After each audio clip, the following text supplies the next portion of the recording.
Olá, estamos de volta com o programa Lente Aberta. O assunto continua sendo cuidados com o coração. Comigo no estúdio está o Dr. Antônio Klug, cardiologista. Doutor, no bloco anterior nós falamos sobre mudanças significativas na humanidade, ou seja, a passagem de um universo rural para um universo urbano e todo o desenvolvimento tecnológico, que o senhor bem lembrou, que fez com que as pessoas ficassem naturalmente sedentárias.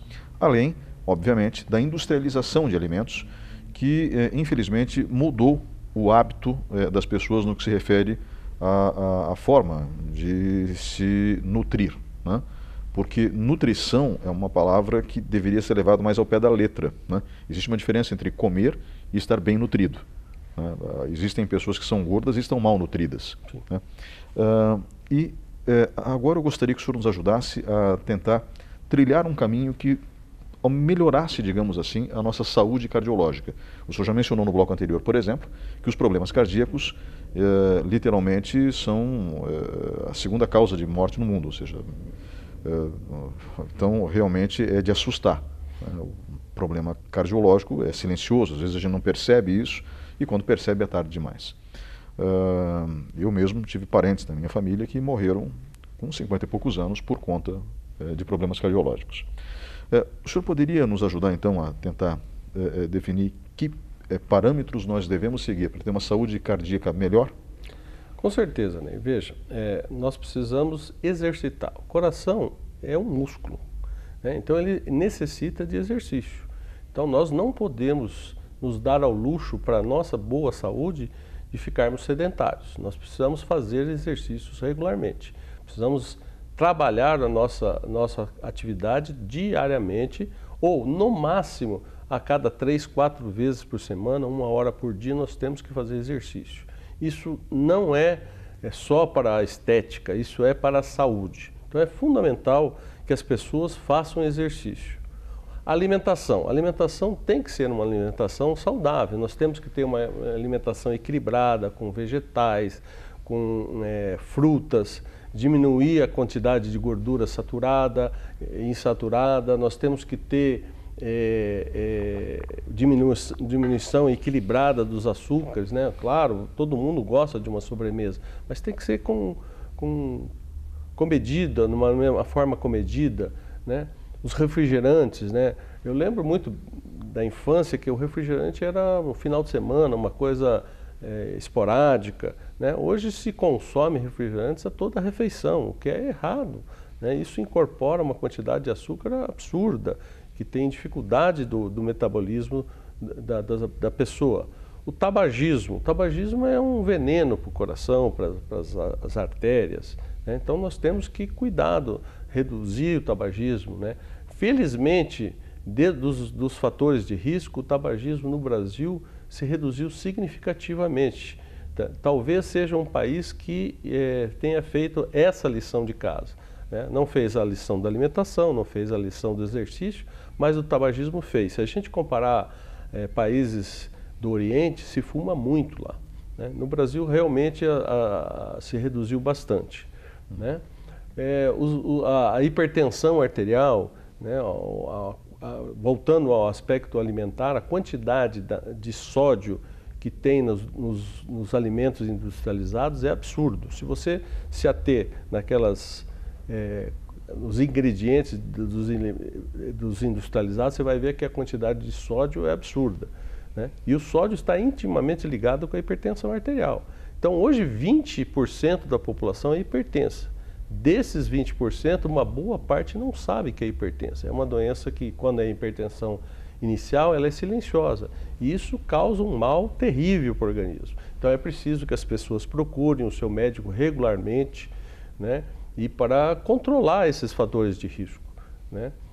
A pandemia, de novo, impactou como fique em casa, né? Não vamos discutir hoje a pandemia, mas o que aconteceu, as pessoas deixaram de ir regularmente ao seu médico, tá? Ele deixou de ir ao cardiologista, deixou de ir ao endocrinologista, deixou de controlar a sua hipertensão, deixou de controlar o seu diabetes. Isso vai trazer repercussões a médio prazo seguramente. As pessoas não estão bem cuidadas.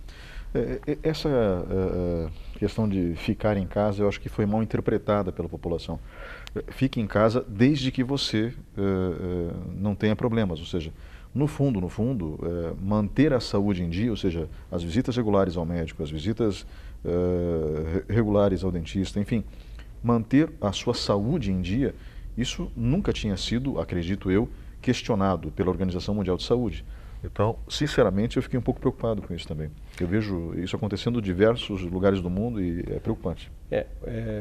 O estresse, né, que é uma coisa, nós incutimos aí na pandemia o pânico na população. Eu acho que isso foi mal trabalhado, né? Mas o estresse hoje, no dia a dia, é outro fator de risco. Nós temos que, de alguma forma, trabalhar. Agora tem se discutido as doenças psiquiátricas, em especial a depressão, o suicídio, né, que está se falando mais, está se combatendo, mas esse estresse, mesmo não tão evidente, tão grave, mas esse estresse incorporado é um fator de risco para as doenças cardiovasculares. As crises econômicas, o número de infartos aumenta significativamente. Então, o estresse é uma coisa que a gente tem que combater. Para isso é importante o lazer. Então, é preciso que se fale das coisas. A gente tem que ter período de lazer, a gente tem que ter válvula de escape, a gente tem que ter condição de trabalhar psicologicamente, né? O organismo é um todo, né? Então, quando a gente começa a negligenciar alimentação, cuidados com a saúde, cuidados com as doenças já estabelecidas, doenças crônicas, diabetes, hipertensão, quando a gente é submetido a um estresse violento o tempo todo, né? Sem tempo para fazer as coisas. Hoje você não almoça mais em casa, você almoça fora de casa. Então é preciso que a pessoa tenha regramento no almoçar fora de casa. Distribua a sua alimentação de maneira equilibrada, né? Faça exercício, tem que ter um horário para você fazer exercício. Você tem que ter um compromisso com a sua saúde. Isso que é o fundamental. Nesse exercício, uma caminhada seria suficiente? Ou seja, caminhar 30, 60 minutos por dia? Olha, uma caminhada de 30 minutos por dia, uma velocidade relativamente, eu diria assim, aquele passo acelerado. O passo quando você está atrasado para um compromisso, o passo de você ir ao banco, que você quer resolver o seu problema rapidamente, o passo que você quer pegar o ônibus, esse passo é fundamental. Se você fizer essa caminhada um pouquinho mais acelerada, 3 a 4 vezes por semana, de 1 hora, você não é um indivíduo considerado sedentário. Então, o não sedentarismo, a atividade regular, significa 3 a 4 vezes por semana, 60 minutos cada vez, de uma atividade moderada. Não precisa ser intensa, não precisa correr, nada, mas precisa fazer alguma coisa. Perfeito. Em relação à alimentação, o senhor falou que muitas pessoas comem fora de casa. Infelizmente, é um fato, não há muito o que fazer, né? Eu ouvi há muito tempo atrás uma nutricionista conversando comigo falar das cores do prato, né? Então, assim, saladas normalmente são coloridas, né? Então, tomate, alface, ou seja, o prato ele tem que estar literalmente colorido, como dizem os nutricionistas. Essa avaliação que a nutricionista fez é muito feliz, porque é muito fácil. Se um prato é colorido, ele naturalmente vai ser mais equilibrado. Então, os vegetais verdes, alguns amarelos, né? Cenoura, pimentão, tomate, que é vermelho. Então, esse prato colorido, né, além das gorduras e tudo, ele vai ser saudável, né? É muito importante. Existe a consideração de dividir o prato em regiões, né, que muitos fazem para um prato. Isso é muito interessante. Você tem que ter 1/3 de fibras, um terço de carboidratos, 1/3 de proteínas. Isso é uma alimentação equilibrada. Se você só come carne, né, você vai consumir proteína e gordura, né? Se você só come carboidrato, massa, né, é uma alimentação desequilibrada. Você precisa ter o prato colorido. Isso é muito feliz. É uma coisa fácil da população entender e de praticar. Perfeito. E normalmente é mais barato, né, do que comprar determinados ingredientes que custam um pouco mais caro, né? Sim. Doutor, o senhor falou de frutas, né? Infelizmente as pessoas têm optado pelos doces industrializados. Nada contra um docinho de vez em quando. O senhor mencionou que na sua infância o refrigerante era só no fim de semana. Comigo também não era diferente. Inclusive os doces, determinados doces, só no fim de semana, um sorvete, por exemplo. O correto é estimular as crianças no dia a dia a consumirem frutas como sobremesa? Veja, eu acho que assim, um grande problema que nós temos hoje é que o paladar das crianças ficou muito viciado. A criança precisa experimentar coisas. A criança precisa ser incentivada a experimentar frutas, vegetais.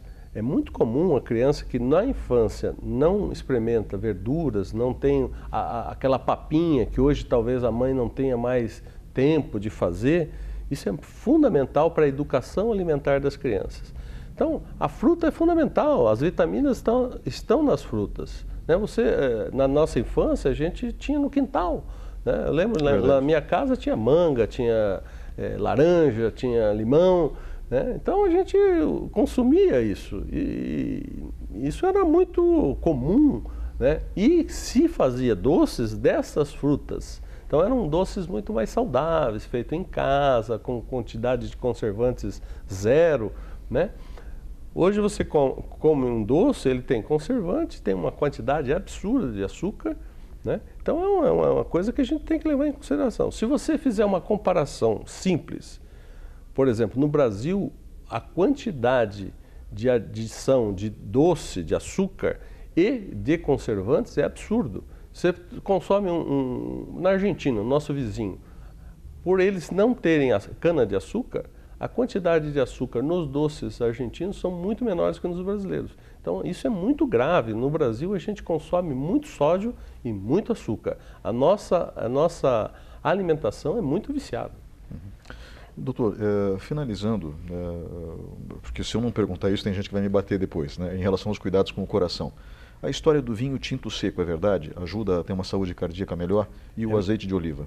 É verdade. Bom, o vinho tinto, existia um paradoxo francês. Os franceses, como você sabe, consomem uma quantidade absurda de queijo, leite, mas eles têm uma incidência de doença cardiovascular extremamente abaixo dos americanos, mesmo consumindo bastante gordura. Então isso é o paradoxo francês.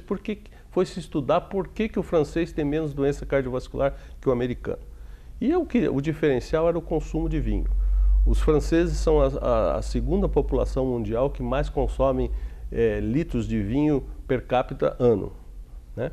Então foi se estudar, e a casca da uva, particularmente, por que o vinho tinto? A casca da uva tem substâncias antioxidantes, em especial uma que chama-se resveratrol, que ela é protetora, ela diminui o colesterol e é um protetor do coração. Os estudos que se fizeram, inclusive a Sociedade Brasileira de Cardiologia recomenda o uso de 2 taças, uma na janta e uma no almoço, diários para evitar problemas cardiovasculares. Então é um hábito saudável, né? Há se ter muito cuidado de não estimular muito o consumo de bebida alcoólica por causa dos efeitos do álcool, né? No Brasil, nós temos um índice de alcoolismo elevado. Não por conta do vinho, por conta da água ardente, né? Da pinga, né? Mas o efeito do resveratrol é significativo. E o azeite de oliva que você refere é a dieta mediterrânea, né? Os países mediterrâneos, eles têm um índice de doenças cardiovasculares muito abaixo do que o resto do mundo. E foram se verificar os hábitos alimentares. Então eles consomem azeite de oliva, pistache, as gorduras são as gorduras benéficas, né? Então esses hábitos mediterrâneos, eles dão uma proteção cardiovascular. Então já ficou na literatura a dieta mediterrânea, né? Então a gente consome tudo, é muito saudável, sem dúvida, e isso ajuda o coração. Dr. Antônio Klug, cardiologista, muito obrigado pela sua presença hoje aqui no programa Lente Aberta. Espero vê-lo em outras ocasiões. Muito obrigado, eu que agradeço, estamos sempre à disposição, Ney. Nós vamos agora para um breve intervalo e voltamos em instantes.